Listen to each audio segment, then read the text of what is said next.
Chegamos com o podcast Carneiro e Mafuz aqui no 12 Esportes. Eu sou Fernando Riudinic e estou com as feras Carneiro Neto, que está hoje de Lacoste. Elegantérrimo, como sempre, né, Carneiro? Não, camisinha de goleiro, né? De goleiro? Sim. Goleiro dos anos 50. O Raul Maza, que quando ele aparecia de terno e gravata, ele trabalhava junto na rádio, né? Só que advogado exercia a profissão e na época andavam tudo de gravata, né? E um dia ele entrou, nossa, Maza, como você tá chique. Ele, roupinha de pescaria. Aí o Mafuz está com um paletó, também Padrão OAB. Padrão OAB. Está chique também, né? Para fazer esse podcast. Tem que estar elegante, né? Exatamente. Tem que aparecer um pouquinho melhor vestido, ainda mais com o Atlético melhorando, né? Melhorando, né? Conseguiu um empate aí, o rebaixamento agora parece que vai ficar para trás, mas a gente tem bastante assunto. Vamos falar do Atlético, vamos falar também do Coritiba, tem final de Libertadores, já aconteceu no final de semana a final da Sul-Americana, tem muita coisa para a gente comentar nessa edição. Eu queria falar do Coritiba. Vamos começar, inclusive, pelo Coritiba. Mas antes da gente começar, vou deixar aquele recado tradicional para você se inscrever aqui no canal do YouTube do 12 Esportes. Clica ali no botão de se inscrever, faça parte aí da nossa comunidade, também ative o sininho para sempre estar ligado. Enquanto a gente for lançar um podcast novo, um conteúdo novo aqui no canal, você vai ser notificado. E claro, deixa seu comentário, deixa a sua curtida aqui no podcast Carneiro e Mafuz no 12 Esportes. Vamos então começar pelo Coritiba, que fez na sexta-feira a partida de despedida dessa Série B de 2024, colocou 3.927 pagantes no Couto Pereira, o pior público desse ano. E para completar essa temporada lastimável do Coxa, fechou o ano com 50 pontos, 12ª colocação depois da derrota por 3-1 para o Botafogo de Ribeirão Preto, a pior campanha da história do clube numa Série B de Campeonato Brasileiro em pontos corridos.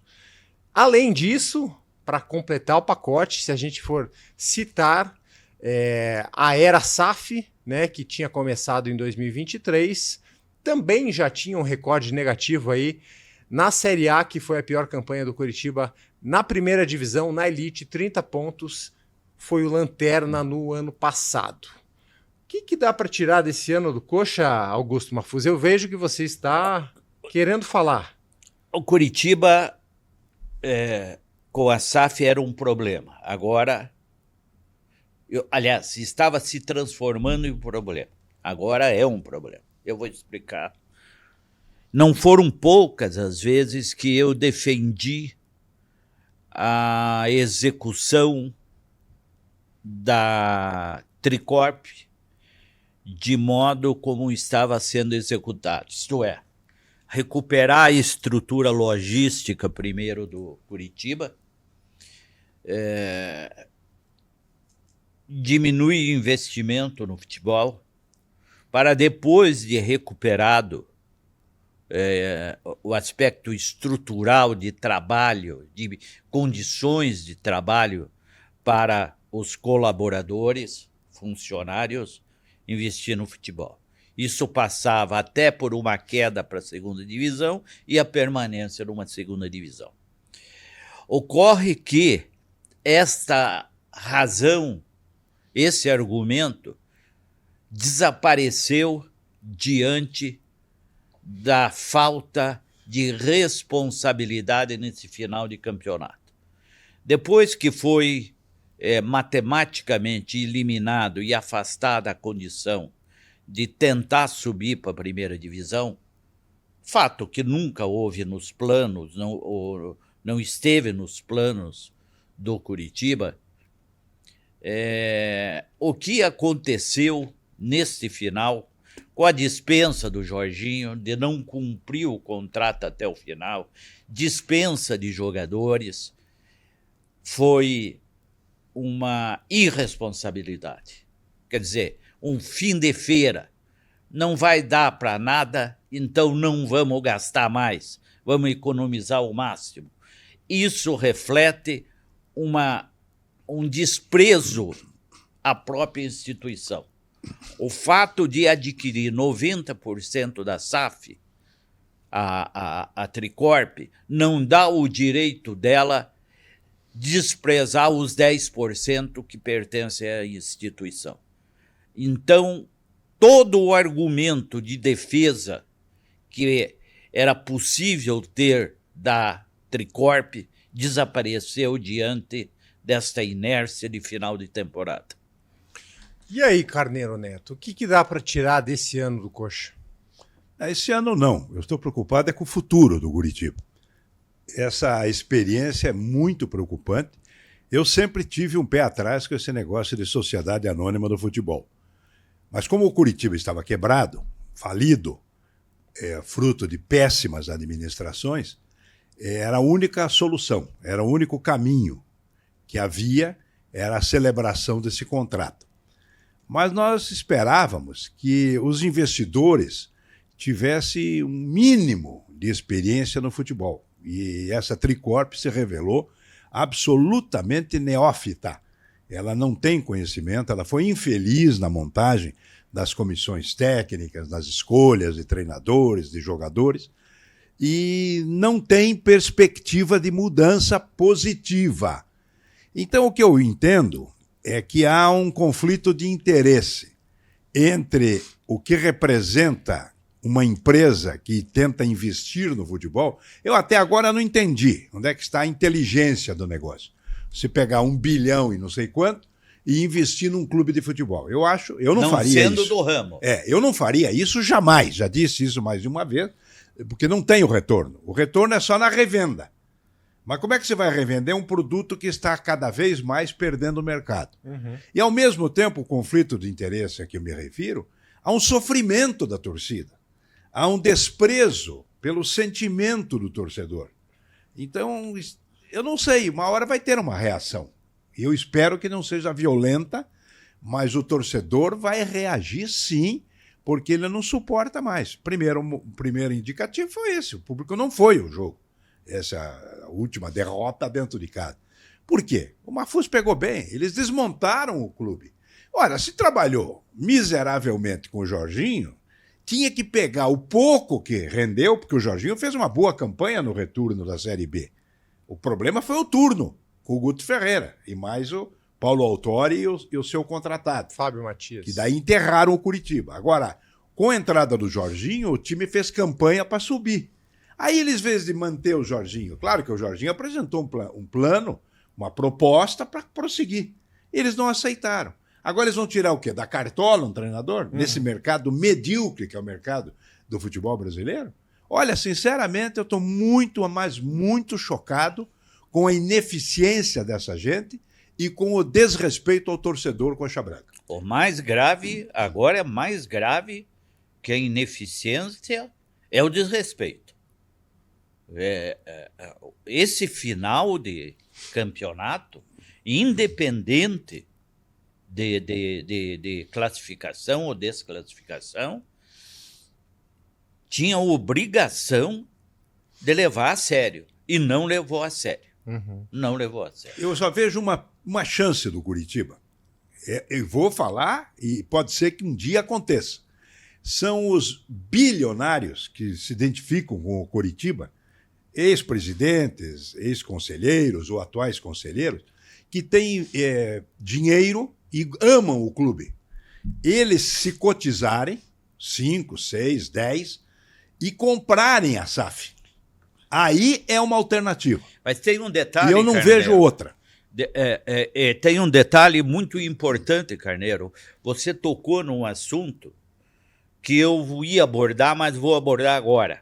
Porque o Curitiba pode ser comparado à mesma situação do Paraná. Eu vou explicar por quê. O problema do Curitiba eram as dívidas. Essas dívidas, elas são objeto de uma recuperação judicial, em que o Curitiba negociou muito bem e em 15 anos é para pagar. O Curitiba paga-se por si. O Curitiba não precisa do investidor. Neste ponto, ficou provado de que o problema do Curitiba era a administração. A Tricorp foi e fez uma boa e faz uma boa administração, uma boa gerência do clube. Não tem problema mais. Por quê? Porque foi escalonada a dívida em 15 anos judicialmente. Mas é uma ótima informação. Exatamente. Então, o que falta é a gestão no futebol. Não, aí que está. O que acontece? O Curitiba, por si só, por borderô, direitos de televisão, dinheiro que recebeu da Liga, Patrocínio. negócio de jogador, patrocínio, ele vive por si só. O que o Curitiba deveria fazer, se partir dessa tua ideia, não precisa ser milionários, assumir, mas pessoas com capacidade de administrar.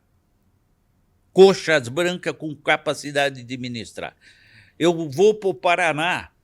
O Paraná provou aí na segunda divisão que tem condições de ele gerar a condição de sobreviver depois que fez a recuperação judicial. Se daqui 6 meses ele pagar 20 milhões de reais em juízo, 20 milhões de reais, ele conseguir gerar 20 milhões de reais, o Paraná vive por si só. Como acontece com os clubes, como o Atlético Paranaense, que não tem dívida, o Flamengo, que não tem dívida, o Palmeiras, que não tem dívida, entendeu? Então é necessário analisar esse aspecto. Deixa eu só dar uma informação que eu acho que é importante. No final do ano, dia 27 de dezembro, acontece a eleição para a Associação do Curitiba. É claro que nesse contexto geral, nesse cenário de hoje, a SAF controla o clube, tem 90% das ações, mas existe uma cadeira que é a da associação e ela tem a responsabilidade de fiscalizar o trabalho da SAF, ver se está tudo acontecendo de maneira correta. Mas não tem poder de decisão. Transparência. Não tem poder de decisão, mas eu acho que é uma eleição simbólica, sabe, Mafuz? Exato. Por tudo que está acontecendo no Curitiba nesses anos, essa eleição vai simbolizar a reação da torcida que você comentou, Carneiro. Então, até agora tem uma chapa inscrita, hoje é segunda-feira, ainda tem tempo aí para as chapas serem inscritas, uma chapa de oposição, chama Eternamente Coxa, tem matéria lá no 12 Esportes, eu vou deixar inclusive aqui o candidato? No link. Quem é o candidato? Esse grupo tem o G5 formado pela Mariana Líbano, Luiz Henrique Jorge o Espeto, Luiz Carlos Bettenhauser Júnior, Guilherme Estival e Daniel Vinícius Ferreira. Esse é o grupo que já está oficializado para ser uma das chapas concorrentes. Pelo que eu fiquei sabendo, é possível que exista mais uma chapa de oposição, além de uma chapa de situação para concorrer à Associação do Curitiba. Mas você não vai resolver nada. Não vai resolver, mas é... Mas é... Bom, protocolo. Sim. O que o Curitiba precisaria é gente comprar os direitos da Tricorp e assumir o Curitiba. Se não houver esse movimento, esqueça. O resto não adianta. Esse pessoalzinho aí não vai resolver nada. Até porque é muito difícil hoje no futebol brasileiro você fazer um trabalho profissional de alto nível na Série B, estou falando, que é o caso do Curitiba. Imagine na Série A. Você veja que o campeonato estava encaminhado para a classificação, ia ser um mini campeonato paulista, né? O Novo Horizontino acabou não entrando. E resgatou 2 forças do futebol do Nordeste. Ceará, o Sport Recife e o Ceará, com muita tradição. E a zebra ficou por conta do Mirassol, cuja população da cidade não consegue lotar o Maracanã. Uhum. Mas é o futebol econômico, financeiro de hoje em dia. O que vale é a gestão. Mas então eu vejo assim o Curitiba. O Curitiba está num impasse histórico, eu diria. Certo, do Coxa vamos falar do Atlético agora, que eu estava até lendo a coluna do Mafuz lá no 2. Se fosse antes, né, da partida, o empate, o torcedor estava feliz, mas da maneira com que tudo aconteceu, né, o Atlético perdeu, deixou de ganhar 3 pontos, ganhou 1 ponto. Um ponto importantíssimo nessa briga contra o rebaixamento. A situação do Atlético já é bem mais tranquila depois de ter vencido aí o Atlético Mineiro, o Atlético Goianiense, agora mais esse empate contra o Bahia. Você, na tua coluna, Mafuz, então destacou essa situação do Atlético ter ganhado 1 ponto, né?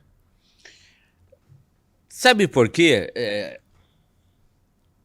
Aquele gol do Coelho foi um pouco de ilusão, porque não refletia o que estava acontecendo. O Bahia dominava a partida, né? Não, e o goleiro Mikael fazia milagres. É que quando você sai ganhando e não é previsto isso, quando a vitória não é pensada, aí você quer segurar de qualquer forma. E o Atlético fica olhando no relógio. Daí. Exatamente. E o Atlético não tem condição, não tem time para suportar uma pressão. Não tem time, não tem técnico. Por isso que o empate acabou sendo um grande negócio. Outra coisa, o Fernandinho não tem condições de jogar. Não adianta colocar o Fernandinho. No momento que ele tirou aos 37 minutos do segundo tempo, será que o Coelho não conseguia suportar mais um pouco? Claro que conseguia. Pelo menos era um efeito psicológico para o time do Bahia não ir tanto para frente. Mas, infelizmente, o Lúcio Gonzalez é um desastre no momento de substituir, né? O Paulo Autuori arruma o time bem para começar o jogo. Aí, quando é a atuação do técnico, o técnico faz substituições que o time não está reclamando. Mas tem muitos jogadores que estão abaixo, né? O Pablo, o Zapelli. Exato. São jogadores, tecnicamente, que não estão contribuindo em nada. O João Cruz teria que ser titular do time. Agora, o Atlético tem jogadores excepcionais, né? Como o Gabriel, o Coelho, o Nicão, que apesar de veterano está dando resultado. O zagueiro. O goleiro é ótimo, o goleiro. Beleza, o Léo Godoy cresceu, o que prova que o Varini era um obtuso, que improvisava o Eric na ala direita. O Beleza é um excelente zagueiro. O Esquivel não marca, mas apoia bem, mas não marca, ele deixou uma avenida. Esse Ademir deitou e rolou. E o Everton Ribeiro deitou e rolou. O Bahia moeu o Atlético. Concordo com o Mafuso, o 1-0 para o Atlético foi surpreendente. Daí fica olhando no relógio. O que acontece? O Atlético toma o gol nos acréscimos de novo. E vai para o saber Como é que o sofrer. zagueiro, que é destro, chuta com o pé... Aliás, que é canhoto, chuta com o pé direito. Passou a bola pro jogador do Bahia fazer o gol de empate. E o que é isso? O Atlético não é de hoje. Ele há 2 anos, no Brasileiro passado, também foi um fracasso, tomando o gol nos acréscimos. E não arruma, não conserta. O Atlético, a administração do futebol do Atlético chega a irritar, de tão infantil que é. E o senhor fala de supervisor, de diretor, de técnico, todos são omissos. Já era com aqueles treinadores do ano passado, depois que o Filipão saiu, o Turra e o outro, Carvalho, né? Que ficou, Wesley. E continua esse ano, meu amigo. A única exceção foi o período do Cuca, que o time tinha raciocínio, porque tinha comando. Aí eles pegam e aceitam a admissão do Cuca e fica o dito pelo não dito.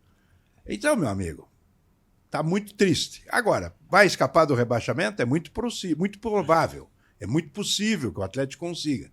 Mas que é uma campanha melancólica, é. Ah, lamentável. Vocês sabem quantos pontos o Atlético já perdeu por tomar gols depois dos 40 minutos do segundo tempo nesse campeonato?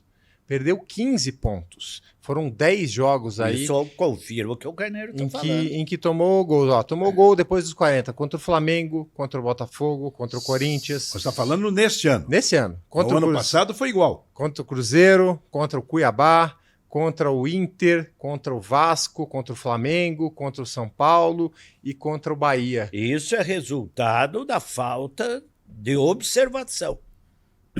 e de observação do erro.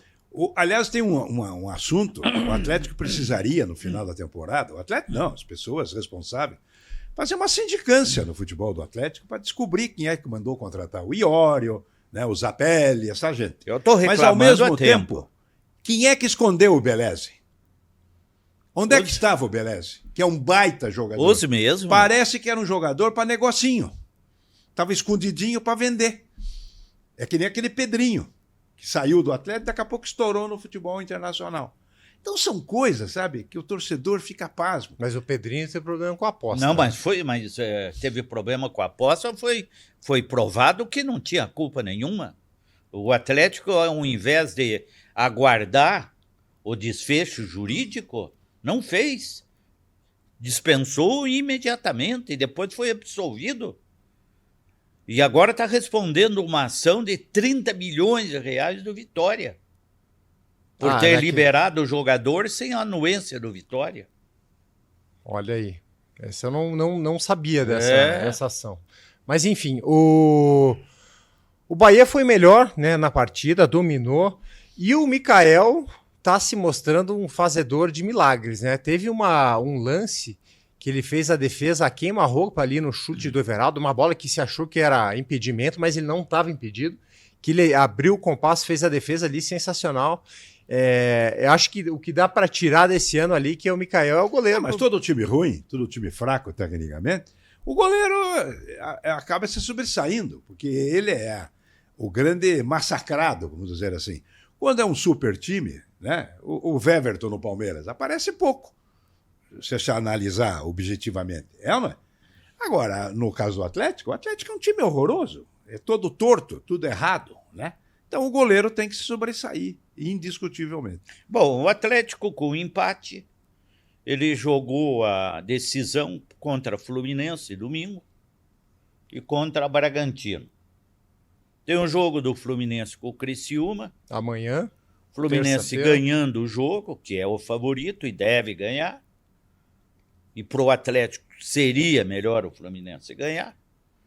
Aí facilita a situação do Atlético em relação ao Criciúma e ao Bragantino, não é mesmo? Sim. Agora, o Atlético ele não pode correr o risco de administrar os números, ele tem que administrar com vitórias. Sim. Em razão de futuro critério de desempate por vitórias. Ele já tem uma vitória a mais que os concorrentes ali, isso é uma grande vantagem. Mas se não ganhar, ele perde essa se os seus adversários vantagem. Ganharem. Né? Exatamente. Hoje, o risco aí de rebaixamento, vamos lá, Cuiabá praticamente rebaixado 99%, o Atlético Goianiense já caiu, o Bragantino tem 64% de risco, Criciúma 49%, Juventude 49%, Fluminense 25%, e aí o Atlético e o Grêmio 6% e o Vitória 1% é o risco de rebaixamento. O Furacão, eu acho que essa partida contra o Fluminense no próximo domingo vai praticamente definir o ano do Atlético, né? Se conseguir manter essa sequência que está tendo dentro de casa, com a torcida empurrando e vencer o jogo, o Furacão já escapa. O que não é difícil, porque o Fluminense está jogando muito mal, né? Está muito mal. O Fluminense, ele achou um gol no empate com o Fortaleza, né? Achou o gol no final. Com o Cano. Está em crise, jogadores brigando entre si. Thiago Santos com o Felipe Alves. Felipe Melo. O Fluminense não está bem. É uma oportunidade do Atlético resolver sua vida no próximo domingo, jogo que poderá bater o recorde definitivo da Baixada. É verdade, porque já teve quebra de recorde contra o Vitória, depois no jogo seguinte contra o Atlético Mineiro, quebra de recorde, e de novo, a terceira quebra de recorde seguida foi contra o Dragão Atlético Goianiense, o que mostra o engajamento da torcida nesse final de ano, fazendo a festa, empurrando o time para a vitória, que a gente já falou aqui, né? Quem está salvando o Atlético desse ano terrível e É a torcida. do desfecho da queda é a torcida. A torcida que foi tratada como uma falácia, né? Várias vezes, né? Várias vezes. Várias vezes, inclusive. Bom, tivemos também a final da Copa Sul-Americana. Vocês assistiram o jogo? Assisti. Cruzeiro e Racing. O Racing, que tinha perdido do Atlético aqui na Arena e depois ganhou de 4-1 na Argentina, venceu o Cruzeiro por 3-1 e ficou com o título. O técnico Gustavo Costas, né, já foi... É o Costinha, né? Ele foi... A cara do Costinha, o técnico do... Parecido. Ele é torcedor, foi jogador, técnico, tinha ganhado o último título internacional pelo Racing, agora ganha de novo a Sul-Americana pelo Racing. E o Adrian Martinez, que jogou no Coritiba, foi mal no Coxa em 2022, foi rebaixado, inclusive, foi o artilheiro da Sul-Americana e já tem 29 gols nessa temporada lá pelo Mas Racing. o Racing é um time mediano. Agora, o Cruzeiro fez um papelão. A atuação do Cruzeiro foi patética. Time sem organização de jogo, sem personalidade, sem atitude, jogadores que não sabem se comportar numa decisão, numa final. Acho que o Fernando Diniz desgastou-se profundamente, inclusive na sua própria carreira. Eu acho que ele se desmoralizou demais com essa derrota pífia, mas os jogadores são muito responsáveis pelo fracasso. Eu estou muito preocupado, muito assustado com o comportamento dessa geração do futebol brasileiro. Tenho falado isso, a própria seleção brasileira é ridícula, a principal, o seu Vinícius Júnior bater um pênalti daquele e depois fazer uma atuação medíocre, como fez. Ele que é o segundo melhor escolhido lá pela revista L'Equipe, do Bola de Ouro, uma atuação medíocre frente ao Uruguai. E eu estou, olha, não sei não como é que vai terminar isso aí, viu? Porque essa derrota do Cruzeiro, o time sem atitude, sem nenhuma capacidade de reação. Isso é chocante. E nós teremos uma final brasileira na Copa Libertadores da América, com o Atlético Mineiro e o Botafogo. Se imagine como é que o Botafogo vai viver essa semana. Ele tem uma decisão amanhã, terça-feira, do Brasileiro com o Palmeiras, no Allianz Parque, e no final de semana a Libertadores com o Galo, que é um time cascudo, é um time experiente.